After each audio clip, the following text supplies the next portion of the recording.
Why? Why are you guys in such a hurry to leave? Guys, we haven't even talked this over yet. Talking plays a really important part in Attack on Titan. Talking is the root of most of the problems and the solutions. Isayama manages to do it in such a way that doesn't seem repetitive and manages to surprise readers every time. The latest Attack on Titan chapter is no contrary. Well, chapter 137 seems to have divided the fans. Some people like it while others don't. But for me, it was probably the most beautiful chapter till now, as it has brought the characters and the story to a full circle. Well, most of them, we still have a few characters whose stories are not yet finished, but that again, we still have 2 more chapters to go for that. Well, before we do dive deeper into this, I just would like to give you a warning. If it wasn't obvious yet, we are talking about the latest chapter of the manga, so proceed with caution, you have been warned. I mean, it should have been pretty much obvious with the thumbnail and the title already. But anyway, let's begin. There seems to be a big misunderstanding between the fans about the message of Attack on Titan. I too was one of them. I thought it was about restarting things like the end of one and the beginning of another. But no, it's not. Rumbling was never the ending. You can't end racism or genocide. So it was obvious it was going to be stopped. This chapter emphasizes on one fact mostly, and that death is not completely freedom. Let's start from the beginning. So the chapter begins in the coordinate with a conversation between Zeke and Armin. Zeke talks with Armin about the materialism of the world. Zeke told him how life as we know it today actually came to be, about how it originally originated from the water. We see a panel of different organisms in which we see 2 very familiar organisms. Zeke then talked about why life really survived, and it only did that because of its undying wish to multiply. And for that reason, life changed forms, adapted to its changing environments and evolved, and ultimately the most advanced known form of life, us humans, were created. Then we humans lived, we spread throughout the world, and we grew in numbers. Thus, the main purpose of life and the only reason they're born is to multiply and carry on their species.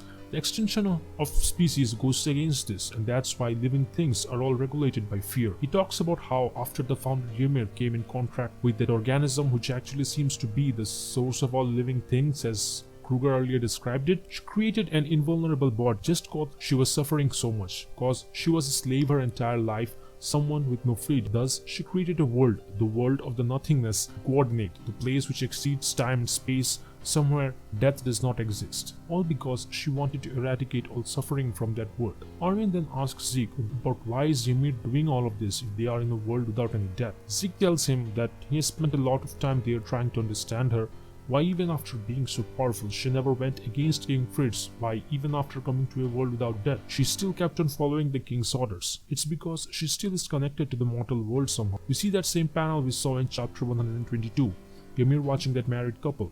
She was always fascinated by that. She wanted to feel that someday she's still connected to the mortal world because she wants to remain connected with her people. That's why all Eldians are connected with the paths. It's because she seeks connection. There is a reason she lets all the shifters see their past users' memories. It is because she doesn't want them to make the same mistakes. She just wanted them to understand, and she wanted to take away all suffering, which was death according to her. Some are filled with pride, some are filled with hope, while some are filled with rage. The 3 signature traits of the main characters, which are also the main basis of their final character development in Attack on Titan. Ymir just wanted her people to understand her. Eren was the first one who understood. For the first time in more than 2000 years, someone understood her. Zeke couldn't sympathize with her and still treated her as a slave, but Eren treated her as who she really was. Not a god, not a devil, not some slave, but a human. Why? Because she was born into this world. During the Uprising arc, Eren always felt unworthy because he didn't deserve to be the Attack Titan, or as you could say, the savior of humanity in the walls. He didn't think he was worth over spending 1,000 other lives. He didn't know why this was him. We of course get that conversation between Shadis and Carla, where Carla says, why does he have to be special? Why does he have to do something that's significant to be considered special? You're special enough just because he was born in this world. It tells how you don't have to do something really big and it is okay to just live sometimes. That's why Eren could understand Ymir. It's because he's exactly like her. That's why Ymir attached herself to Eren. Now, let's talk about the hero of this chapter, the one who turns everything around, the little boy with eyes full of hope. Armin firstly asks Zeke if he knows a way to get out of this place and that he's not giving up, not on his friends who are outside fighting against Eren. Zeke asks him if it's for the purpose of multiplying, because Eren was a cause of their own actions. It is their fear which is consuming them. Zeke tells him why is it so important for Armin to continue his species. Why is it so important to save the world, since all beings are meant to die? Maybe just before you die, you actually find relief, thinking that all these days of manipulation and hatreds, just so you could multiply, are over. Maybe finally you are free. While listening to this, Armin finds a leaf buried in the sandcastle Zeke made. and he recalls back to a race he had with his best friends. They ran to the top of the hill, and even though he lost, he didn't care, because the wind was warm and nice on his skin, and he felt that he was alive just so the three of them could race like that. He felt the same way when a squirrel came and ate from his hand. He felt the same way when he was reading books while it was raining outside, and when he was going around the city with his friends from the 104th Cadet Corps. Armin tells Zeke how the simple, meaningless moments which have no real purpose, neither are in any way connected to multiplying, are really precious to Armin. The same leaf which reminded Armin of that race looks like a baseball to Zeke, thus showing how even simple things can be of great value of people. It just depends on the perspective through which you're looking at them. This reminds Zeke of the time he used to play catch with Xavier. All they did was catch the ball and throw it back. It was entirely meaningless, but Zeke would still trade everything away if he got to do that again. Armin showed Zeke the beauty in these small things and the importance of the bonds between people. Zeke from his childhood only saw how people were treated as mere tools. He believed the world was cruel, but he was still happy due to and for his loved ones, his grandparents and Tom, Xavier. The endless cycle of manipulation and hate felt like hell to him, but Armin showed him the beauty in the small moments. Everyone dies one day, so it's a matter of how we live. Life is not sunshine and butterfly always. There will be storms, sad moments, moments where you'll feel alone and think you're a failure. But life is about picking yourself up from those moments and moving forward. Zeke believed true freedom is death, how he felt the only way to save aliens is to rid them from their suffering by death. Just contrary to Ymir's philosophy, because she believes death is the main problem. Being without death is being free. It's only because Ymir wanted to live more, but at the same time she was scared. Man, this is such beautiful philosophy about life, but the thing is, death without life is meaningless. Same way life without death is meaningless. There is no fear of death. People would never fight the darkness within their own selves, would never learn to pick themselves up and move forward. Death isn't freedom, rather life is. The freest decision to make is to keep moving forward no matter the consequences. That is freedom.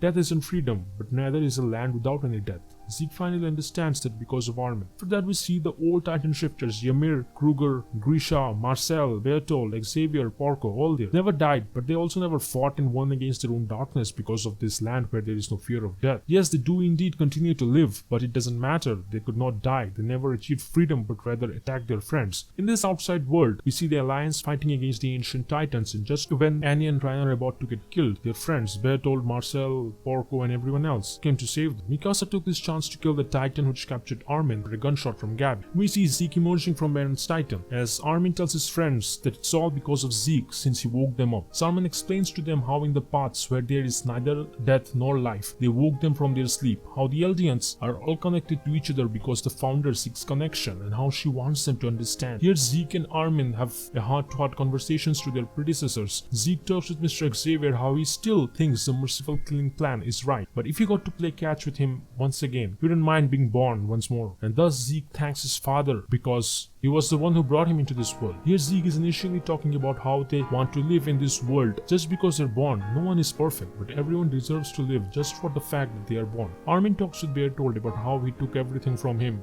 He knows he isn't just gonna sit there and do nothing, as both Zeke and Armin together say, "Lend us your strength." We see the next scene of Zeke looking at the beautiful skies, finally understands the value of life and regrets that he didn't learn it sooner, but he still thinks to himself that he doesn't deserve it after all the killing he has done, as Levi decapitates him and the rumbling stops.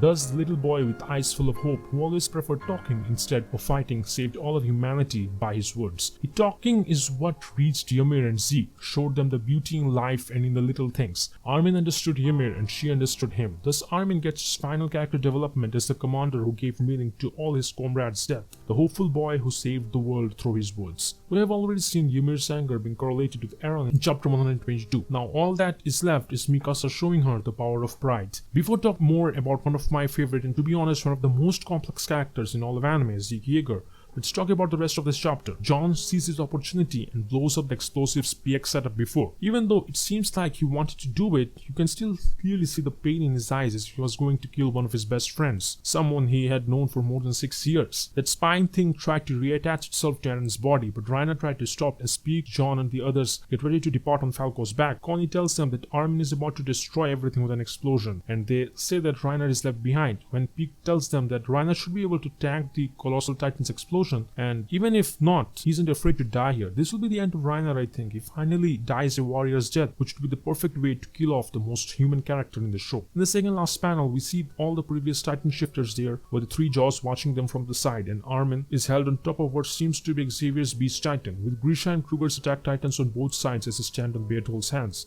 And as Armin begins his transformation, he thanks everyone there. And we see the final panel with Armin moments before his transformation saying, "Goodbye, Eren," as we gaze past Mikasa's tortured face as we see the bones starting to break. Now let's talk about all the symbolisms and philosophy behind most of the scenes and answer the question if Eren really is dead.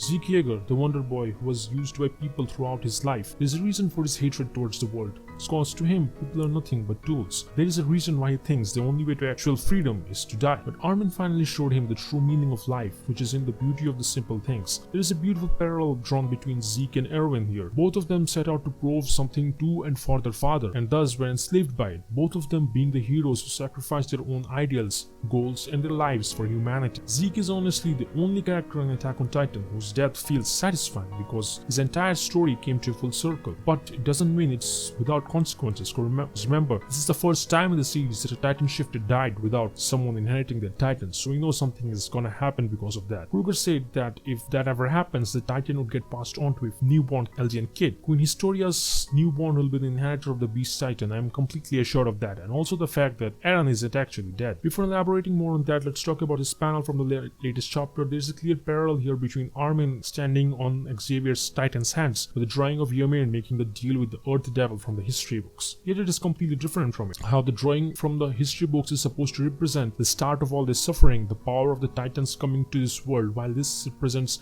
the ending of it all. Like Armin is finally freeing all those Titan shifters, and maybe after this finally they can all rest, and like someone killing the enemy of our future of the world. It also represents the story coming a full circle. Now remember in the Itanto Shiganshina fight where Reiner transferred his consciousness to protect his life and said that it was always done as a last resort. I'm feeling Eren has also done something like that before Käfig killed him, and he's currently using the powers of the Warhammer Titan and he's in Paradise. Now he's gonna go to his story and possibly his own newborn child and reenact the rumbling. I think this is what this scene from season 2 ending song means. The ending which spoiled it all. Seriously man, it even has spoilers for chapter 137. But then again, are we going to get another fight scene with just 2 chapters left? But one thing is sure, and that is that Eren isn't dead. Even if he dies, he will die in the last chapter. He's definitely not dying in chapter 137. We can't get the last 2 chapters without Eren. He still has that final moment with Mikasa left with the see you again from chapter 1 as well. Well, that's all the analysis and predictions I honestly have. This was one of the most beautiful chapters of Attack on Titan as it talked about a lot of philosophy about life, death, freedom as such. Also yeah, the spine creature theory video, I'm still working on that. Since chapter 137 gave us a little more info, so I have to add that as well. Hopefully I'll be making something other than Attack on Titan after that. I do have a lot of ideas for future videos. So anyway, that's all for today's video. I'll see you in the next one. Peace.